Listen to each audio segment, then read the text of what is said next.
BABYMETAL's new lineup finally have their first song come out, and it's with legendary guitarist Tom Morello, a guitarist who his weird guitar sounds I grew up to. This is like a dream combination, but we're always honest here. So, how good is it really? Well, let's unpack and find out.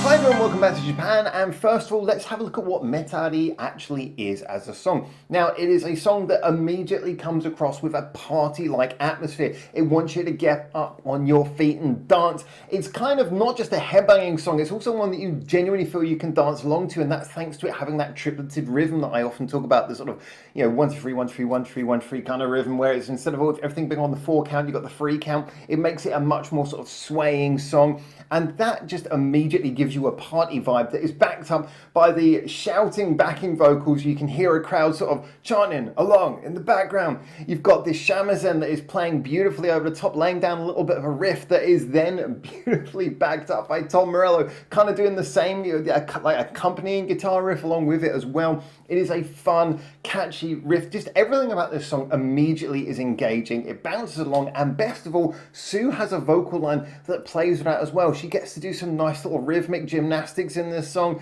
She gets to hit a few sort of longer notes as well, but it feels like she's having fun. It's a playful song. It's got a lot of good things on its side. And whilst you're listening to Metari on repeat play today, if you want another free of charge song to play alongside it, please check out this channel's very own upcoming Japanese all-female rock group's debut singles, linked in the description below.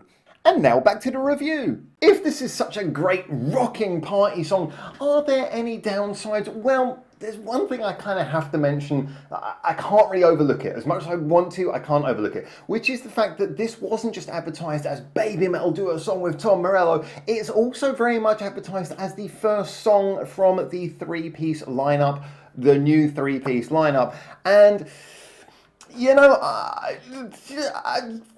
I don't know exactly where Momoko is on this or Mara, but this just feels like Sue kind of singing it. Now, I have heard some people say that maybe Momoko's doing like some of the shouting, screaming, growling vocals, or shouting along in the background.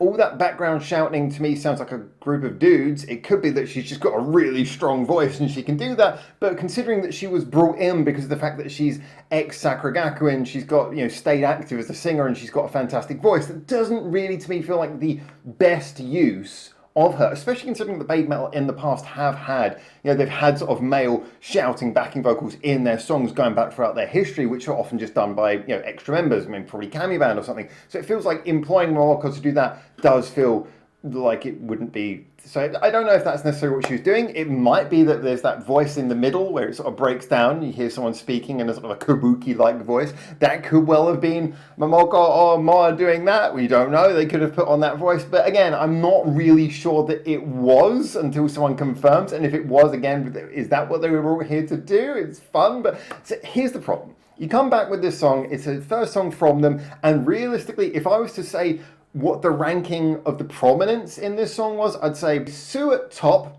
then Tom Morello underneath, then the people who do the loud shouting backing vocals, which sounds like a group of guys, then the woman who does the kabuki-like voice acting in the middle, who I don't think that's Momoko, and then, Momoko and Mara are somewhere down here. Just not really. I don't really feel if they are prominent on this song. No one seems to know where they are. I did a bit of research and there doesn't seem to be an agreement on that, and it doesn't seem that they're really using their skills. So I've got to be honest, that was one of the downsides for me. Certainly coming up to the other one, I was like, oh, I wonder what this reinvention is going to be post hiatus. Then when they brought in Momoko, my whole excitement was, I wonder how they're going to use this now. They've got the 3-piece thing back and you can finally get like Sue versus the 2 backing members' vocals. I was like, I wonder what's going to happen. This to me doesn't feel like it's changed anything about the singing dynamic. It just feels like it's still basically Sue is the singer and anyone in the group other than Sue is either dancing or not in the group, they're in Cammy Band instead. So yeah, that was one of the downsides for me. Now swaying a little bit back towards the positive, not that was really a negative, it was just something I wanted to hear but wasn't there. But on a positive note, I have to talk a little bit about Tom Morello's contribution to this song. Now, Tom Morello is a guitarist who I kind of grew up with, sort of things like Rage Against the Machine, Audioslave. That was a lot of the music that, I got to hear when it was coming out. And, you know, I have always enjoyed his style. He knows how to do a guitar riff that is both weird and experimental, but at the same time really sort of drags you in as a listener and just makes you want to tap your foot. He's very good at conveying emotion and mood, and his guitar solos, for someone who, you know, I feel like guitar solos can sometimes be like fireworks displays. Like, incredibly beautiful, but somehow always very familiar. Like, his guitar solos always stand out as being weird, and, you know, it might be primarily because of the effects, but I just love the fact that he uses the instruments so interestingly. Now here, obviously, this is primarily a baby metal song. So he kind of does the perfect collaboration thing here, in that the riff he lays down is kind of like a signature riff from him, despite it being a little bit more of a sort of swaying, sort of a tripleted beat. It does still have that kind of Tom Morello vibe to it, where you really do feel like this could be sort of like a Rage Against the Machine song or something. But it's also the tone he uses is a much sort of harder baby metal tone on the guitar. So that's beautifully done there as well. It keeps in line with the baby metal sound, but you can hear his sort of writing style, his playing style in there. And then the little solos he doesn't get a big guitar solo, but you occasionally hear him going into those sort of weird chopper sort of phaser sounds that he has on his guitar when he does a little bit of solo work towards the end. And again, it's just used to sort of build up and layer up the sound. So I think what he did here was really, really great. Now, I will say that, yeah, I don't think the song, it doesn't have as many twists and turns as I would maybe hope for from a Tom Morello song. He's very good at doing songs which suddenly just change, they're sort of loud and quiet, and they really change a lot throughout, especially when he was with Audioslave, I must say. However, in this particular case, he's not so much doing that, but I think that can be forgiven primarily because of the fact that this is kind of more of a party kind of song. I mean, all you really want to get from this is you want to kind of feel like you can either dance or headbang, and you feel that. You want to feel like you're having a good time, but at the same time you're hearing something that could really just make you burn off like 300 calories just by having it through your ears for a minute. You know, it's that kind of song that is just, it fills you with an immediate sense of energy.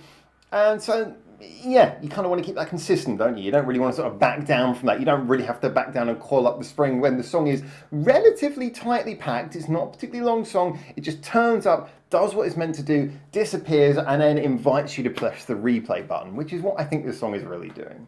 And I'd be remiss if I didn't mention that including the shamisen, although we've heard those traditional instruments in other baby metal songs, that really feels like something where I can imagine Tom Morello either instigating that or being very much on board with it. Because, you know, Tom Morello, he's certainly someone who has no problem with traditional instruments. And he's certainly the sort of person who would want the native culture of any band to really show through in their music. So I felt like that, either that was a Tom Morello move or it was something that he would have definitely been on board with. But just when you're hearing like shamisen, an instrument I love, going alongside a Tom Morello riff, I was transported to many of the things I would have asked for as a child. I really enjoyed that. So in conclusion, I really enjoyed this song. I thought it was great. I think it'll add something interesting as well to the baby metal catalogue of songs. I know obviously they're trying to do more different things, and collaborations, certainly of recent, seems to be a big part of how they want to diversify the legacy of songs they've got. The first 3 albums they did covered such a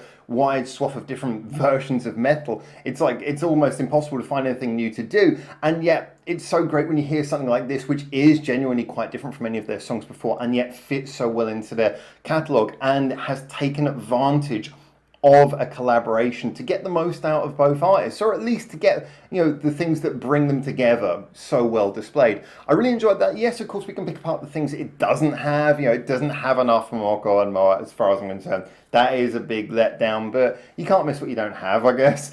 And also, it doesn't exactly, it tries to be catchy in a sort of chant way, but for me, the chant is not particularly catchy. If anything, that's the one bit that could wear old the quickest about this song.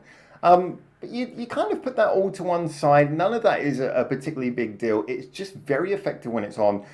Whether it'll be a baby metal classic, I don't know. Perhaps not, but it's a damn good single. It's a damn good listen. It's energetic, it's fun, and I certainly would recommend, if you haven't already listened to it, go listen to Metari by Baby Metal. And if you have already listened to it, you're probably going back to re-listen to it now.